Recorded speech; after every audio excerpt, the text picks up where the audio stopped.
Саламатсыздар ма, құрметті әріптестер. Онлайн мектеп платформасында күнтізбелік тақырыптық жоспарлауды қалай құру және қолдану туралы бейненұсқаулық. Осы уақытқа дейін біз топқа бөлу функциясының пайда болуына байланысты сабақ кестесін қайтадан жаңартып шықтық, сыныптар топқа бөліп шықтық. Енді мұғалімдер өздерінің дәстүрлі форматтағы күнтізбелік тақырыптық жоспарлауларын дайындап болған болса, дайындап болды деп ойлаймын, бекітіп. Енді онлайн мектеп платформасында өздерінің КТЖ-ларын дайындау керек. Ол үшін қандай әрекеттерді жасаймыз? Өз кабинетімізге кіреміз, мектепті басқару бөліміне барамыз, КТЖ-ға басамыз. Әр пән мұғалімде өзінде КТЖ деген бөлім болады.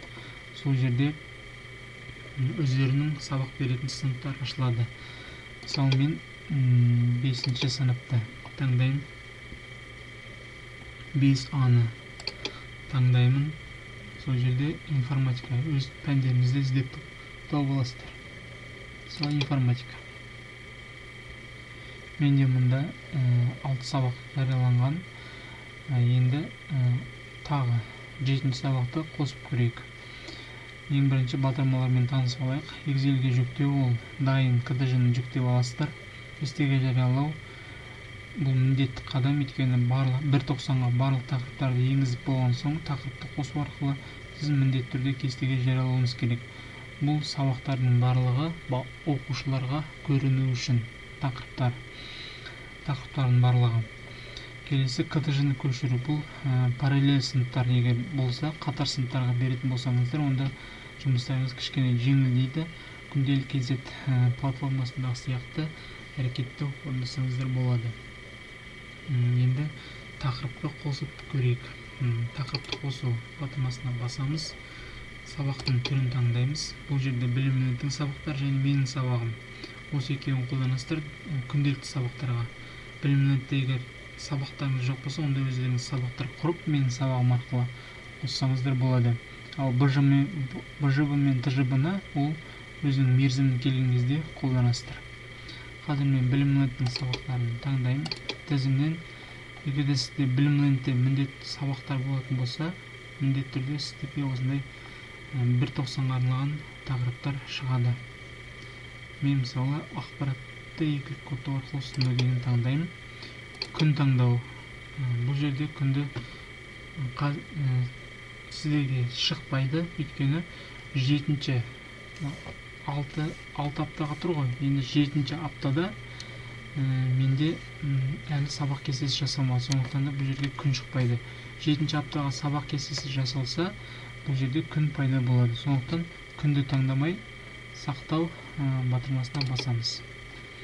7-ші аптаға деген бізде информатикада аптасына 1 сағат. Аптасына 3 сағаттар өзі сол жерде оқып аласыздар. 7-ші аптада міне сабақ пайда болды. Білімнің сабақтары күн әлі қойылған жоқ. Өйткені сабақ кестесінде жоқ әлі. Жасыл көз ол сабақтың мазмұнын қарау. Карандаш бұл осы сабаққа байланысты өзгертулер енгізу. Тақырыптан қате кетсеңіз, немесе күннен қате кетсеңіз. X батырмасы ол осы сабақта жойып тастау, егер де керек болмаса. Жақсы, міне тақырып қосылды. Енді осы тақырыпты біз кестеге қалай қосамыз?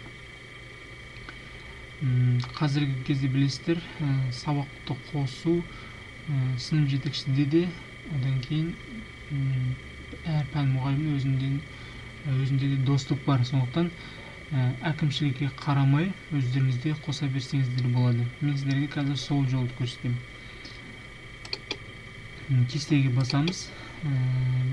5-шіні тауып аламыз. 5А-ға кіреміз. Сабақ кестесі ашылады. Бұл сабақ кестесі сынып жетекшіде ашылады, әкімшілікте ашылады. Ал пән мұғалімде ол сабақты қосу арқылы қосады, оны білесіздер. Енді мысалы мен 7-ші аптаға барамын. Жерде апта деген бар. 7-ші аптаға барамын.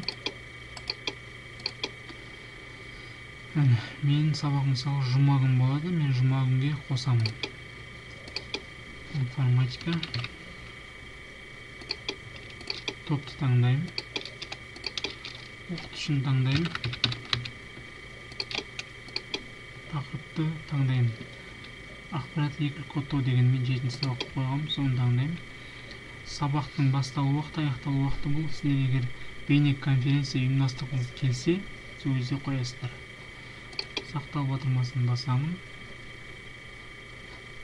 Егер де мында шықпай қалса, онда жаңартып жіберсеңіздер болады.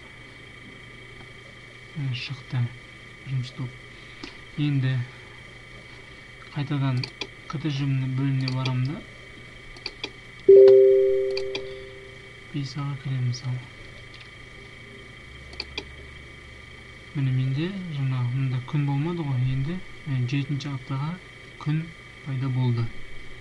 Дәл осылай әр пән мұғалімі өздерінің КТЖ-ларын дайындап шығады.